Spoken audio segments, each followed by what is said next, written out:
Bonjour, bienvenue à toi aujourd'hui. J'espère que tu vas aimer le message d'aujourd'hui parce que j'avais vraiment hâte de te le partager après, je dirais, en quelque part, l'avoir découvert. Dans la première lecture aujourd'hui, on retrouve les apôtres qui disent officiellement « Il vaut mieux obéir à Dieu qu'aux hommes ».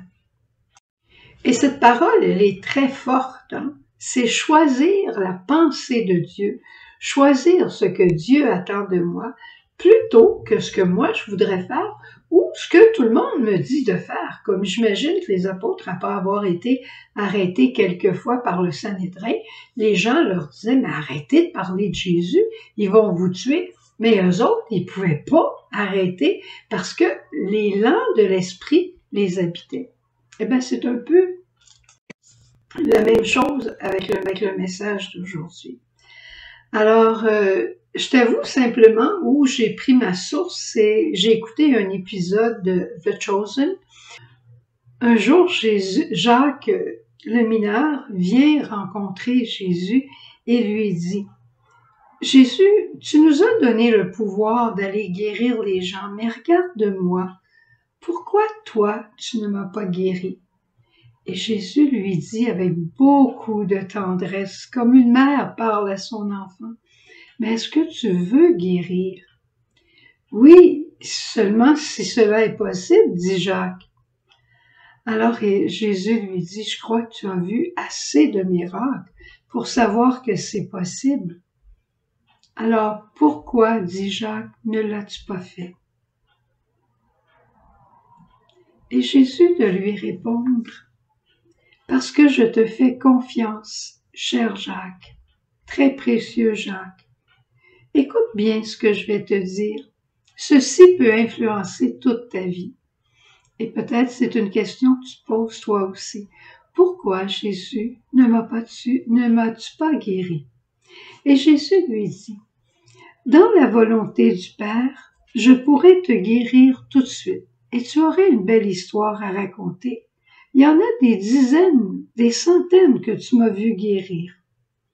Mais toi, tu as une histoire particulière. Que tu puisses louer Dieu, même si je ne te guéris pas avec ton infirmité. C'est une grande histoire qui glorifie notre Père. Que tu mettes le focus, non pas juste sur la santé physique, mais que tu me suives avec l'infirmité que tu as. Tu glorifies le Père. Que tu sois patient dans ta souffrance sur la terre, parce que tu sais qu'il y a plus grand après. Ainsi, tu glorifies le Père. » Très peu de personnes peuvent comprendre ces choses, dit Jésus à Jacques. À combien de personnes, d'après toi, le Père et moi, pouvons-nous avoir cette confiance de confier cette mission?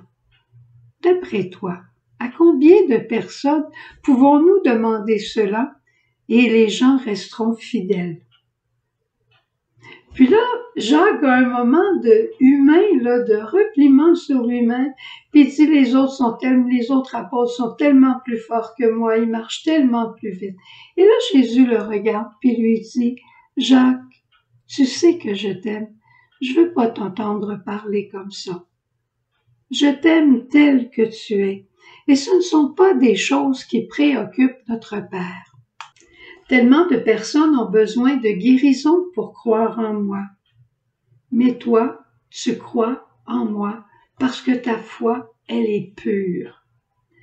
Plusieurs ne seront pas guéris parce que ce n'est pas dans le plan mystérieux de mon Père.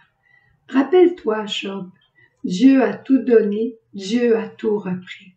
Eh bien, quand tu passeras, Jacques, de cette terre à l'autre, tu courras comme une gazelle, comme dit Isaïe. Courage, Jacques, c'est encore pour peu de temps que tu es sur cette terre à souffrir ce que tu souffres. Mais ta joie sera tellement grande dans les cieux, et déjà sur cette terre, tu engendreras et tu seras tellement fécond.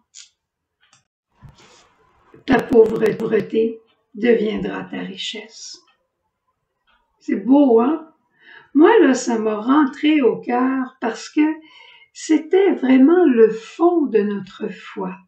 Faire confiance que Dieu m'aime en me laissant la maladie que j'ai, parce que dans ma pauvreté se trouve la richesse que Dieu a mise entre mes mains et à moi de l'utiliser.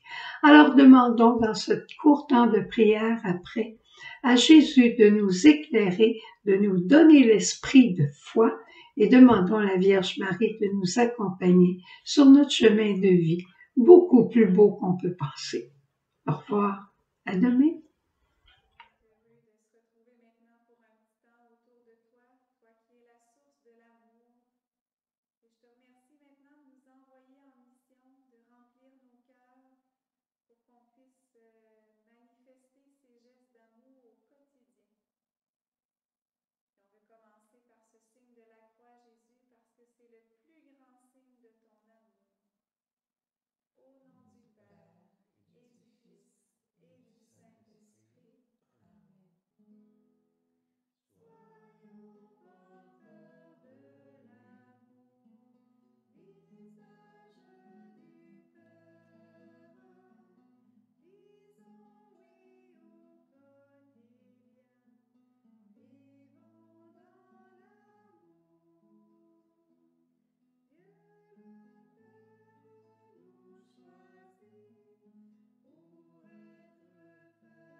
Jésus, merci de nous donner des frères et des sœurs à aimer.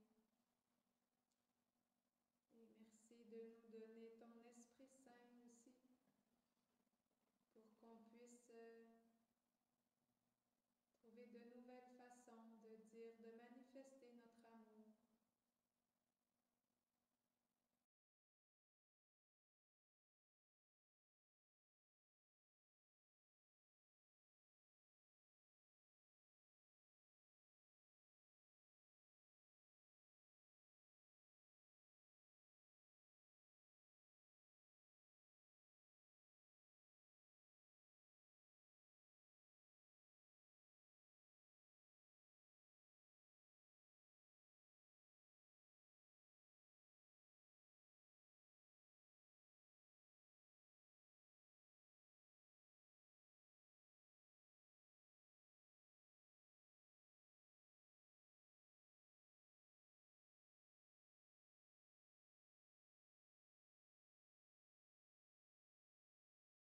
Jésus, merci de nous avoir permis de puiser à la source de ton amour.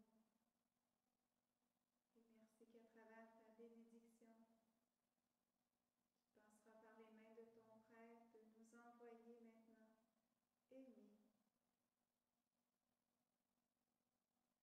Seigneur, on aime ça, avoir ta bénédiction chaque fois qu'on vient s'adorer, prier devant toi. Alors, tu envoies, le Seigneur t'envoie en mission. Autrefois, les 72, c'était nos ancêtres qui sont partis. Jésus avait dit, guérissez les malades, chassez les esprits mauvais, et allez. Ils sont partis, puis ils sont venus tout heureux d'avoir vu les merveilles que le Seigneur avait faites, comme pour les apôtres. Alors, il t'envoie en mission. À travers la bénédiction, je vais demander que le Seigneur t'accorde les mêmes grâces que les 72 premiers qui sont partis en mission, afin que tu reviennes tout heureux ou heureuse d'avoir vécu les mêmes événements que les apôtres, la même voie, que les disciples ont vécu cette semaine-là. On a du Père et du Fils et du Saint-Esprit. Amen.